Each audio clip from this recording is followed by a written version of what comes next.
आपने कहा था अभी कि चिड़िया को भी इंटेंशनली मत मारो, जब तक उसकी जरूरत ना हो उसको मारने की तब तक उसको मत मारो। पर यहाँ हम देखते हैं कि लोग बाग सिर्फ अपने स्वाद को चेंज करने के लिए, अपनी जबान को एक अच्छा स्वाद देने के लिए नॉन वेजिटेरियन जो बेजुबान जानवर हैं उनका कत्ल करते हैं बड़ी बेरहमी से। भाई साहब का अच्छा सवाल है कि कुछ लोग अच्छे स्वाद के लिए, अच्छे टेस्ट के लिए, लजीज खाना बनाने के लिए जानवरों का, परिंदों का कत्ल करते क्या सही है? कुरान में लिखा है सूरह माइदा में सूरा नंबर 5 आयत नंबर 1 में और सूरह नहल सूरा नंबर 16 आयत नंबर 5 में कि अल्लाह ताला ने इजाजत दी है, खुदा ने इजाजत दी है वो जानवर जो भेड़ बकरी है, cattle, you can have them for food. Allah ताला इजाजत दी इसलिए हम खा सकते हैं। लेकिन अभी हम चेक करेंगे कि ये सही है क्या नहीं। आज साइंस ये कहता है कि कोई भी वेजिटेरियन फूड में एक इंसान को जरूरत है 20 to 23 अमाइनो एसिड्स जीने के लिए।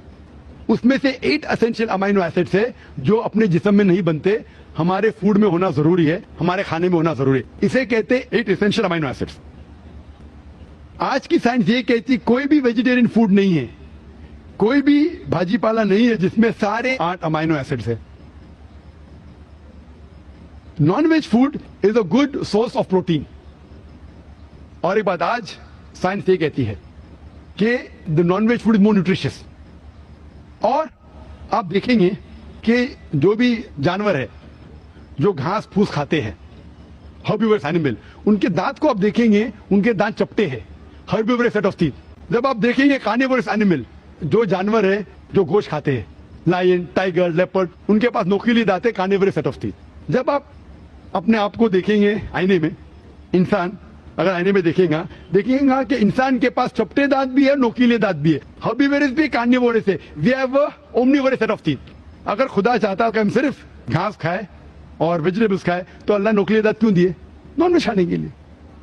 आज साइंस ये कहती है कि जितने हर्बिवोरस एनिमल है, काउ, गोट, शीप, वो सिर्फ वेजिटेबल डाइजेस्ट कर सकते हैं, फ्लैश डाइजेस्ट कर ही नहीं सकते। जितने भी कार्निवोरस एनिमल है, tiger, leopard, lion, they can only digest flesh. वो घास डालेंगे तो हजम ही नहीं कर सकते। जो इंसान है, हमारे पास लॉन्ग इंटेस्टाइन है, स्मॉल इंटेस्टाइन है, वो हम घास फूस भी डाइजेस्ट कर सकते हैं, नॉन वेज भी डाइजेस्ट कर सकते हैं। अगर खुदा चाहता कि हम सिर्फ वेजिटेबल खाए तो नॉन वेज डाइजेस्ट करने की गोद क्यों दे? तो इससे साबित होता है scientifically we can have non veg and veg both. हमें गलत फहमी है अक्सर कि हिंदू धर्म में वेजिटेबल खाना हराम है।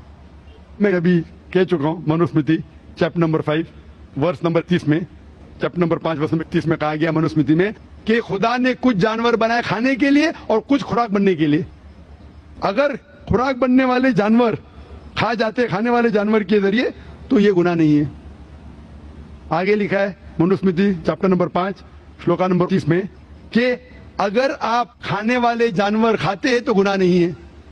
मनुस्मृति चैप्टर नंबर 5 वर्ष नंबर 40 में कहा गया है कि कुछ जानवर कुर्बानी के लिए बनाए गए, अगर आप कुर्बानी के जानवर का कत्ल करते तो गुनाह नहीं है। अगर आप पढ़ेंगे महाभारत अनुशासन पर्व चैप्टर नंबर 88 में, उसके अंदर युधिष्ठिर, पांडव के बड़े भाई, वो भीष्म से पूछते हैं कि हमारे जो पुरखे एंसेस्टर्स जो मर गए उनको सुकून पहुंचाने के लिए हम यज्ञ में, पूजा में क्या दे? तो भीष्म कहता है अगर आप भाजीपाला देंगे तो हमारे बाप दादा 1 महीने के लिए संतुष्ट रहेंगे।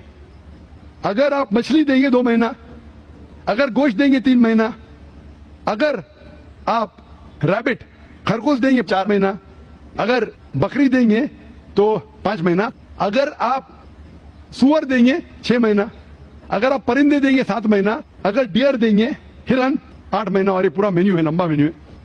अगर आप बफेलो देंगे, बफेलो, तो 11 महीना। अगर आप गाय ज़बह करेंगे 1 साल तक आपके दादा परदादा संतुष्ट रहेंगे। 1 साल। कौन कहता है? भीष्म युधिष्ठिर थे, महाभारत में अनुशासन पर्व चैप्टर नंबर 88 में पूरा मेन्यू है। वेद में कई जगह लिखा है कि साधु संत गोश्त खाते थे, गाय भी खाते थे। तो इससे यह मालूम पड़ता है कि हिंदू धर्म में गोश्त खाने की ममानियत नहीं है।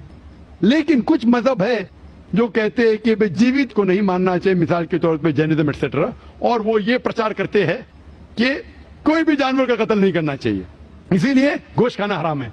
तो मैं कहता हूं अभी साइंस एडवांस हो चुकी है, हम जानते हैं कि पेड़ पौधे में भी जान है, वो भी जीवित है, तो आप पेड़ पौधा क्यों खाते? नहीं, तो अभी लॉजिक चेंज हो गया, उनको पहले पता नहीं था ना। सैकड़ों साल पहले हमें क्या पता था पेड़ पौधे के अंदर भी जाने?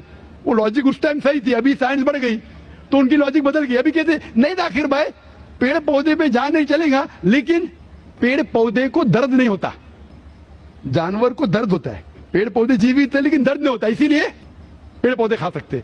आज की रिसर्च कहती है कि even the plants can feel pain, लेकिन वो जब चिल्लाते हैं हम इंसान उसे सुन नहीं सकते, क्योंकि इंसान सिर्फ 20 साइकिल और 20,000 साइकिल्स पर सेकेंड के दरमियान में सुन सकते, उसके नीचे ऊपर नहीं सुन सकते। अमेरिका में एक फार्मर था जिसने ऐसा इक्विपमेंट बनाया, जब पेड़ को पौधे को पानी की जरूरत हो तो चिल्लाता था, वो कन्वर्ट होता था बिटवीन 20-20,000 सेकेंड, उसे फौरन पता चला पानी चाहिए, पानी देता था। अभी उनकी लॉजिक चेंज हो गई। आखिर बात मानते हैं कि पेड़ पौधे में जान है, उन्हें दर्द का एहसास है, लेकिन पेड़ पौधे में 2 सेंसेस कम है। जानवर में 5 सेंसेस है, पेड़ में 3 सेंसेस है, इसीलिए पेड़ पौधे खाना जायज है। मिसाल के तौर पे आर्ग्यूमेंट एक पे बात उसकी मान भी लूं, जो नहीं मानता हूं मैं, मान भी लूं, और अगर मैं तस्लीम भी करता हूं फॉर सेक ऑफ आर्ग्यूमेंट कि पेड़ पौधे में 3 सेंस है, जानवर में 5 सेंस है, मैं आपसे पूछना चाहता हूं, अगर आपका भाई पैदा होता है गूंगा और बहरा, बोल नहीं सकता है, सुन नहीं सकता है, वो बड़ा होता है और एक आदमी उसका कत्ल करता है, आप जाके बोलेंगे जज को, मिलॉर्ड ये कातिल को जरा कम सजा देना क्योंकि मेरा भाई गूंगा था और बहरा था, आप ऐसा कहेंगे? आप कहेंगे जज कातिल को डबल पनिशमेंट दो, बेचारे ने गूंगे और बहरे को मारा, कहेंगे क्या नहीं? तो लॉजिक डजंट वांट 2 सेंसेस कम या 2 सेंसेस ज्यादा। कुरान में लिखा है वो चीज को खाओ जो आपके लिए हलाल है, जो चीज आपको खाने की इजाजत है वो खा सकते हैं, जो आपके लिए अच्छा है खा सकते हैं, बाकी हराम है।